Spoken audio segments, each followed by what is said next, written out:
ಎಲ್ಲರಿಗೂ ನನ್ನ ನಮಸ್ಕಾರಗಳು. ನಾನು ಈ ದಿನ ಪ್ಯಾಸಿವಸ್ಗೆ ಸಂಬಂಧಪಟ್ಟ ಹಾಗೆ ಇಂಟರಾಕ್ಟಿವ್ ಅದರಲ್ಲಿ WH ವರ್ಡ್ಸ್ ಹಿಂದೆ ಎಸ್ ಆರ್ ನೋ ಟೈಪ್ ನೋಡಿದ್ವಿ. WH ವರ್ಡ್ಸ್ ಇಂಟರಾಕ್ಟಿವ್ ಸೆಂಟೆನ್ಸ್ ಅನ್ನ ಹೇಗೆ ನಾವು ಪ್ಯಾಸಿವಸ್ ಮಾಡಬಹುದು ಎಂಬುದರ ಬಗ್ಗೆ ನೋಡೋಣ. ಈಗ ಪ್ರಾರಂಭದಲ್ಲಿ ವೆರಿ ಕಾಮನ್ ಹೂ ಅಥವಾ ಹೂಮ್, ಪ್ರಾರಂಭದಲ್ಲಿ WH ಬರುವಂಥದ್ದನ್ನು ನೋಡೋಣ. ಈಗ ಇಲ್ಲೇ ಹೂ ಸ್ಟೋಲ್ ದ ಪೆನ್ ಅಂತಿದೆ. WH who stole the pen. ಇಲ್ಲಿ ಹೂ ಅಂತ ಬಂದಾಗ ಆಕ್ಟಿವ್ ವಾಯ್ಸ್ನಲ್ಲಿ ಪ್ರಾರಂಭದಲ್ಲಿ ಬೈ ಹೋಮ್ ಅಂತ ಬರೆದ್ರೆ ಸಾಕು. ನೆಕ್ಸ್ಟ್ ಇಲ್ಲಿ the pen object, the pen suitable was ಅಥವಾ ವರ್. ಏಕೆ ಸ್ಟೋಲ್ ಅನ್ನೋದು ಸಿಂಪಲ್ ಪಾಸ್ಟ್ ಟೆನ್ಸ್ V2ಗೆ ವಾಸ್ ಅಥವಾ ವರ್ ಅಲ್ಲಿ ಬರುತ್ತೆ. ದ ಪೆನ್ ಇರೋದ್ರಿಂದ ವಾಸ್ ಬರುತ್ತೆ. ಸ್ಟೋಲ್ ಅನ್ನಾಗುತ್ತೆ V3. Who stole the pen, ಯಾರು ಪೆನ್ನನ್ನ ಕದ್ದರು. ಬೈ ಹೂಮ್, ಯಾರಿಂದ ಪೆನ್ನು ಕದಿಯಲ್ಪಟ್ಟಿತು. ಅಥವಾ ಇದನ್ನೇ ಹೂಮ್ ಕಿತ್ತಾಕಿ ಹೂ ಅಂತ ಹಾಕಿ was the pen stolen by. Modern English grammar ಪ್ರಕಾರ ಹೂ ಬೈ ಅಂತಲೂ ಕೂಡ ಬರೀಬಹುದು. ಎರಡು ರೀತಿ, ಅಂದ್ರೆ ಹೂ ಇದ್ದಾಗ ಬೈ ಹೂಮ್ ಅಂತ ಹಾಕಿ, ಮತ್ತೆ ಮಾಮೂಲಿ ಇನ್ನೊಂದು ವಿಷಯ ಏನಂದ್ರೆ ಹೂ ಇದ್ದಾಗ ಸಬ್ಜೆಕ್ಟ್ ಇರಲ್ಲ. ಈಗ next who broke the glass. V2 break broken. ಇದು ಅಷ್ಟೇ, who by who. The glass was broken. By whom was the glass broken? ಯಾರು ಗ್ಲಾಸ್ ಅನ್ನ ಮುರಿದ್ರು, ಯಾರಿಂದ ಗ್ಲಾಸ್ ಮುರಿದೋಯ್ತು. ಹೀಗೆ. Next who won the match. ಯಾರು ಮ್ಯಾಚ್ ಅನ್ನ ಗೆದ್ರು, ಯಾರಿಂದ ಮ್ಯಾಚ್ ಗೆಲ್ಲಲ್ಪಡ್ತು. ಹೂ ಹೋಗಿ ಬೈ ಹೂಮ್ ಆಗುತ್ತೆ. ಒನ್ ಹೋಗಿ ವಿನ್ 1 ಅಂತ ಆಗುತ್ತೆ. The match was the match won. By whom was the match won. ಇಲ್ಲಿ who is teaching him English. ಇಲ್ಲಿ ಕಂಟಿನ್ಯೂಸ್ ಟೆನ್ಸ್ ಇದೆ, ಈಸ್ ಟೀಚಿಂಗ್. ಮತ್ತೆ ಹಿಮ್ ಅನ್ನೋದು ಡೈರೆಕ್ಟ್ ಆಗಿ ಎರಡು ಆಬ್ಜೆಕ್ಟ್ ಇದೆ. ಇದನ್ನ ನಾವು ಗಮನಿಸಬೇಕು. ಹೂ ಮಾಮೂಲಿ who by whom. Next is teaching him ತಗೊಳ್ಳೋಣ. ಯಾಕಂದ್ರೆ ಹಿಮ್ ಅನ್ನೋದು ನಾವು ಮೊದಲೇ ಹೇಳಿದ್ದೀನಿ, ಹಿಮ್ ತಗೊಂಡಾಗ ನಿಮಗೆ ಕನ್ಫ್ಯೂಸ್ ಇರಲ್ಲ.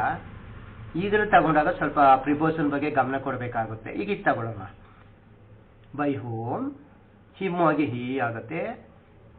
Is teaching, he is being taught. Next direct object English. ಯಾರು ಅವನಿಗೆ ಇಂಗ್ಲಿಷ್ ಅನ್ನ ಬೋಧಿಸುತ್ತಾ ಇದ್ದಾರೆ. ಯಾರಿಂದ ಅವನು ಇಂಗ್ಲಿಷ್ ಅನ್ನ ಬೋಧಿಸಲ್ಪಡುತ್ತಾ ಇದ್ದಾನೆ. ಇನ್ನೊಂದು ಇದರಲ್ಲಿ ಇಂಗ್ಲಿಷ್ ಮೊದಲು ತಗೊಂಡಾಗ by whom is English being taught to him. ಇಲ್ಲಿ ಹಿಮ್ ಬರೆಯುವಾಗ ಟು, ಇದನ್ನ ಇಲ್ಲಿಗೆ ಹಾಕಿದಾಗ ಅಂದ್ರೆ ಎರಡು ರೀತಿ ಮಾಡಬಹುದು. ಇದು ಸುಲಭ, ಡೌಟ್ ಇರಲ್ಲ.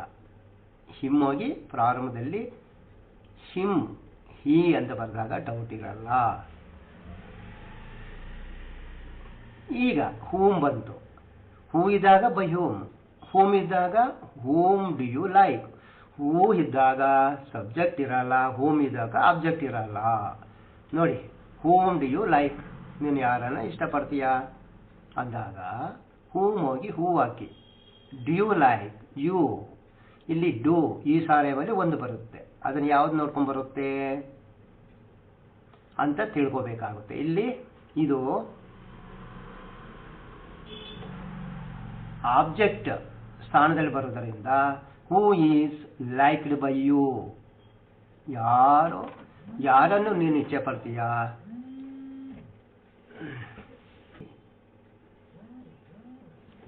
ಹೂಮ್ ಡು ಯು ಲೈಕ್ ಅಂತಿರುತ್ತೆ. ಹೂಮ್ ಡು ಯು ಲೈಕ್ ಇದೆ ಅಲ್ವಾ, ಇಲ್ಲಿ ಹೂಮ್ ಇದ್ದಾಗ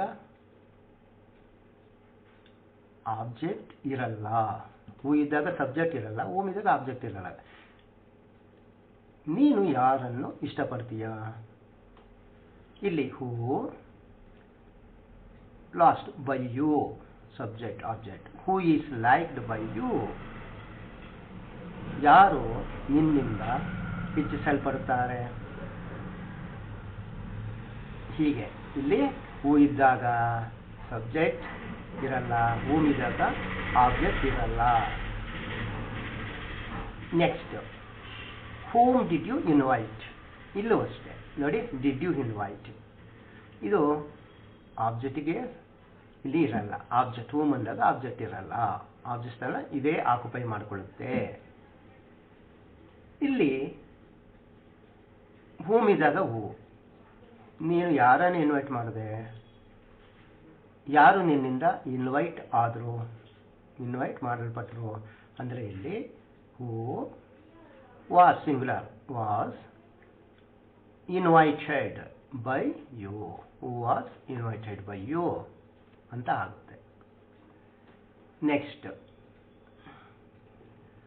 whom have you helped, you have helped affirmative ಅಂತ ತಿಳ್ಕೊಳ್ಳಿ.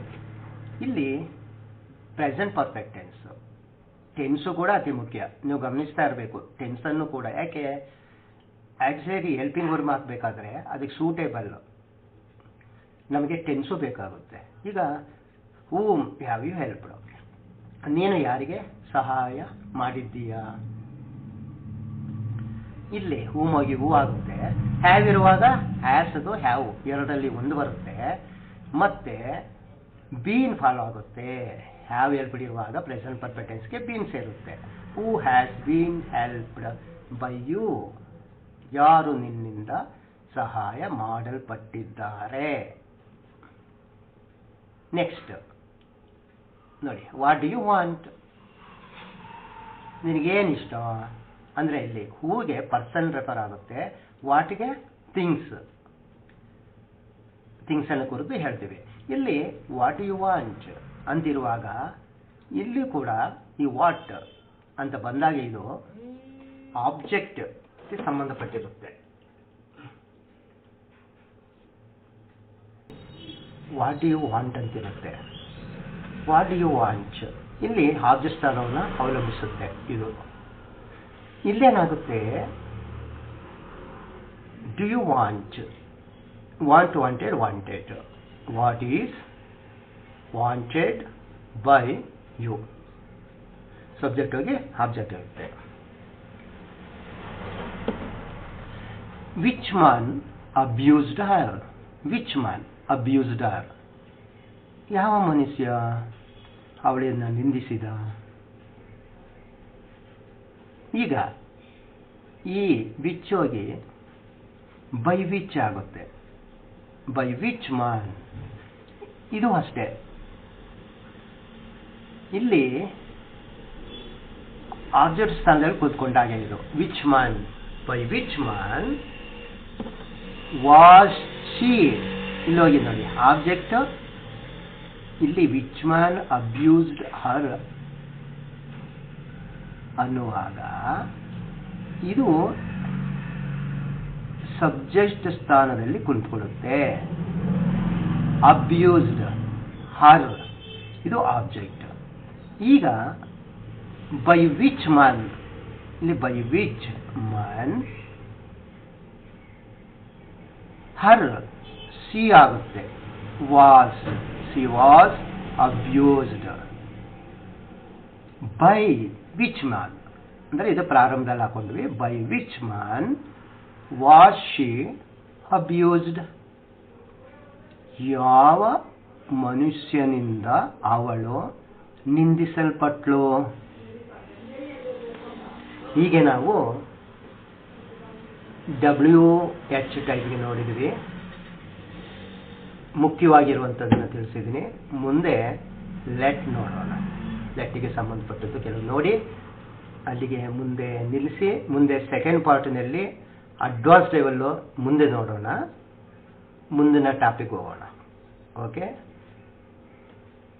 ಥ್ಯಾಂಕ್ ಯು, ಧನ್ಯವಾದಗಳು.